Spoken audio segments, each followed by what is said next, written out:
Samedi, le président turc Tayyip Erdogan s'est exprimé durant un congrès du parti AK au pouvoir. La foule l'a acclamé. Certains portaient des t-shirts avec le symbole de la livre turque au dos afin de manifester leur soutien à la monnaie nationale malmenée ces derniers temps. L'agence de notation de crédit P&G Moody's a déclassé la Turquie vendredi au rang spéculatif.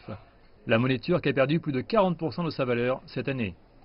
Le déclin de la livre a été accentué par la querelle politique entre les États-Unis et la Turquie sur le refus d'Ankara de relâcher Andrew Brunson, un pasteur américain accusé d'espionnage et de lien avec le terrorisme.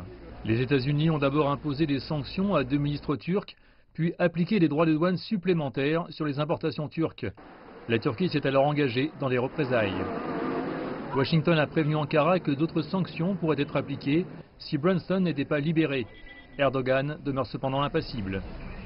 Erdogan a déclaré qu'il défierait ceux qui, selon lui, jouent avec l'économie. Par ailleurs, les Turcs se préparent pour la fête islamique du sacrifice, Eid el-Adha en langue arabe. Des citoyens et agences de voyage ont été affectés par la chute de la livre qui intervient à la veille des vacances.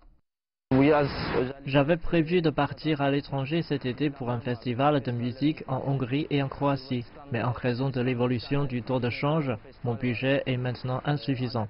Je ne prévois plus de quitter la Turquie.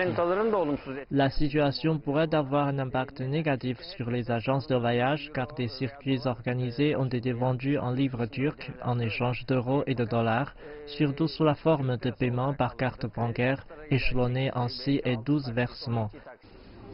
Certains analystes déplorent qu'à long terme, la perte de la valeur de la livre turque ait un impact sur les industries qui importent des produits onéreux, comme c'est le cas dans l'industrie automobile. Nous dépendons des voitures étrangères. Quand le taux de change monte, nos prix augmentent, ce qui réduit le marché. À l'heure actuelle, tout est arrêté. Je pense quand même que la situation s'arrangera en 2019.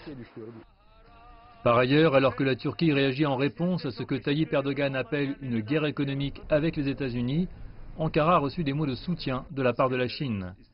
Durant une conversation téléphonique avec le ministre turc des Affaires étrangères, Mevlut Cavusoglu, son homologue chinois Wang Yi a en effet exprimé son soutien aux efforts de la Turquie pour mener à bien son développement économique et social.